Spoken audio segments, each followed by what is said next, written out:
Hey yo sobat anime, kamu terkuat di muka bumi. Oke, dalam video ini masih dalam pembahasan light novel anime Sekai Saikyo no Tatsujou chapter 12 volume 2, lanjutan dari animenya. Dan video ini adalah part 11. Nah, untuk sobat yang baru datang nih, tontonlah terlebih dahulu dari part sebelumnya agar sobat dapat mengetahui alur ceritanya.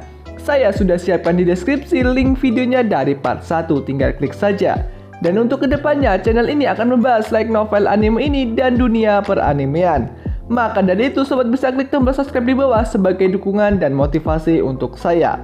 Oke, stop basa-basi, putar intro dulu dan kita masuk ke pembahasan.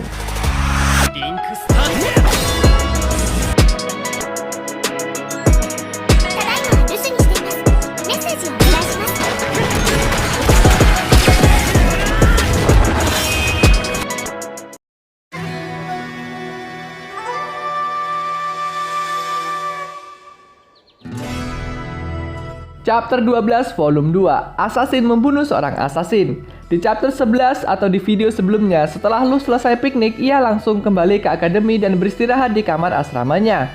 Nah, tepat tengah malam, ia menyelinap keluar dari kamarnya untuk memeriksa taktik yang sebelumnya telah disiapkan untuk menjebak si pembunuh yang sedang mengincar Epona.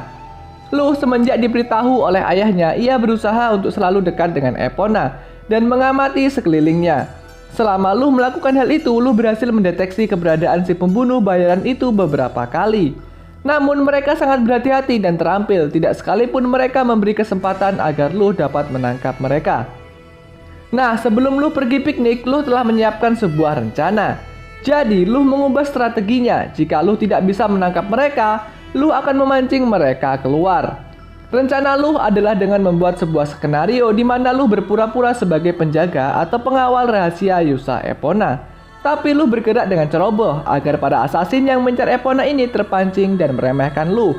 Lu memastikan bahwa para assassin yang mencar Epona ini tahu bahwa Lu sedang tidak berada di dalam akademi dan meminta Noise untuk menggantikan Lu mengawasi Epona. Setelah Lu keluar dari kamar asramanya, ia langsung bergegas menuju kamar asrama Yusa Epona dengan cara menyelinap secara senyap melalui langit-langit kamar. Ada begitu banyak posisi yang menguntungkan untuk melakukan pembunuhan secara diam-diam, dan Lu memilih sebuah tempat untuk memasang jebakan penanda. Niat Lu malam ini bukan untuk menghentikan pembunuhan, tetapi untuk menandai pembunuh yang sedang mengincar Epona. Lu berpikir bahwa para assassin itu telah menyusup ke asrama Epona dan mundur setelah memutuskan bahwa mereka tidak bisa menyelesaikan misinya dengan peralatan mereka saat ini. Epona memang kelihatan seperti tak berdaya. Jadi Epona saat ini sedang tertidur pulas meskipun Lu saat ini hanya berjarak beberapa meter dengannya. Tapi Epona sama sekali tidak menyadari kehadiran Lu.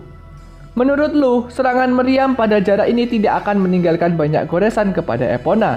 Bahkan cannon volley tidak dapat mengakhiri nyawa pahlawan. Setelah perangkap selesai dipasang dan berhasil, Lu memutuskan untuk kembali ke kamar asramanya untuk tidur karena Lu besok harus bisa menemukan si pembunuh itu. Dan keesokan paginya, Lu berangkat ke akademi seperti hari-hari biasanya. Lu lalu menggunakan mata tua HD-nya untuk mengamati semua orang yang Lu lewati saat perjalanan menuju kelas untuk mencari tanda yang ditempatkan pada pembunuh semalam. Lu berpikir kemungkinan terbesar pembunuh itu adalah anggota fakultas.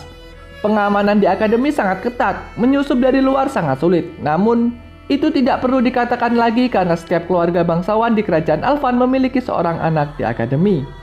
Kemudian Tarte bertanya kepada Lu, "Lu, Gusama, kamu melihat sekelilingmu dengan gelisah hari ini. Apakah ada yang salah?"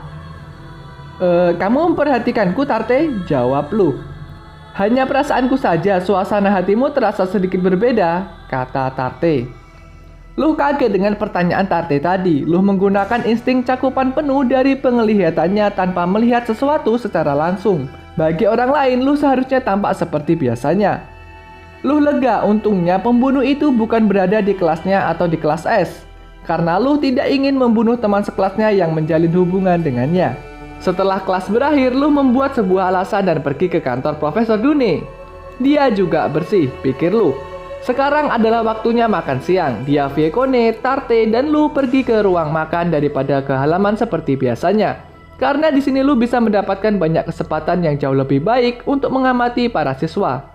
Tarte dan dia Viekone tidak menyadari tujuan Lu yang sebenarnya. Luh di sini berpura-pura menikmati makanannya, tapi ia juga secara diam-diam sambil mengamati para siswa. Luh kemudian melihat sekeliling ruangan dengan mata tua HD-nya dan Luh berkata, "Oh, di sana rupanya. Yang dimaksud Luh di sini adalah ia telah menemukan pembunuh yang dicari selama ini. Teknik jebakan atau perangkap yang Luh gunakan sebelumnya adalah sebuah bubuk pelapis khusus. Luh menaburkan bubuk itu di setiap tempat yang memungkinkan pembunuh itu masuk menyelinap ke kamar Epona. Bubuk itu berukuran mikroskopis yang tidak terlihat, bahkan tidak akan hilang jika dibasuh dengan air. Bubuk itu akan terlihat berwarna biru apabila Luh melihatnya dan menggunakan mata tua HD-nya. Bunuh itu ternyata seorang putra bangsawan Marquis yang baru saja berhasil masuk ke kelas A. Luh tahu orang ini cukup terampil, dengan kemampuannya dia bisa saja masuk ke kelas S sebagai seorang profesional sejati. Tapi bagaimanapun ia sengaja masuk ke peringkat yang lebih rendah agar tidak terlihat menonjol.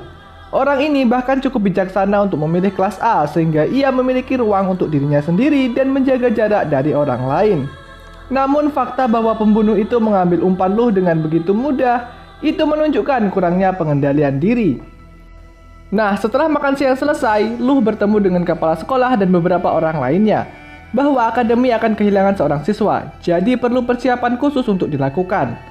Setelah banyak berdiskusi, akhirnya mereka memutuskan untuk membuat sebuah skenario cerita, di mana target siswa si pembunuh itu tidak betah dengan gaya hidup ketat di akademi dan memutuskan untuk kabur dari akademi. Bukti pelarian juga sudah dibuat-buat, termasuk memotong sebagian pagar, dan memberitahu para penjaga untuk menjadi saksi mata yang memberikan kesaksian palsu sebagai tindakan pencegahan ekstra. Beberapa lembar kain juga harus diletakkan di pagar agar terlihat lebih natural, seakan-akan seperti anak laki-laki itu bajunya tersangkut dan robek saat berlari. Pahlawan adalah hal yang terpenting, jadi akademi tidak perlu mengeluarkan biaya. Malam harinya setelah diskusi siang tadi selesai, Luh mengenakan pakaian penyamaran dan menyelinap ke asrama kelas A. Itu tidak memerlukan taktik yang cerdas. Luh hanya berjalan melewati pintu depan saat semua orang tertidur pulas dan langsung menuju kamar si pembunuh tadi.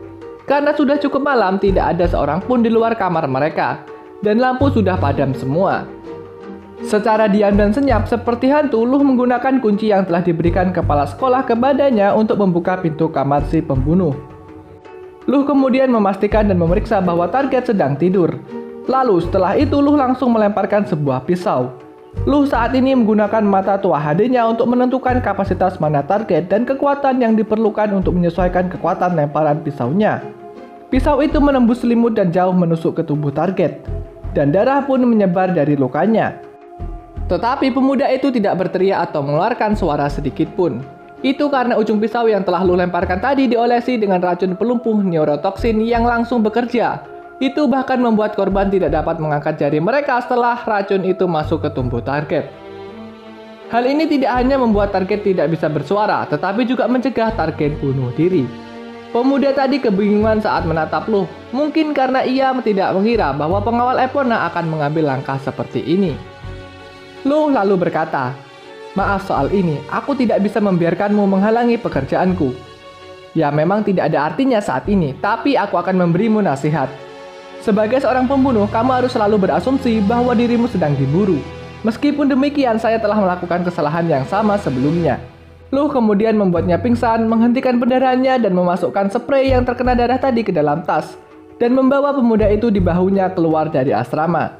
Jalan keluar yang diambil Luh sama ketika ia masuk. Luh juga mengingat rute dan waktu penjaga, jadi tidak ada resiko ketahuan. Metode Luh kali ini adalah mudah dan prosedur yang tak terlalu rumit berarti tingkat keberhasilan yang tinggi.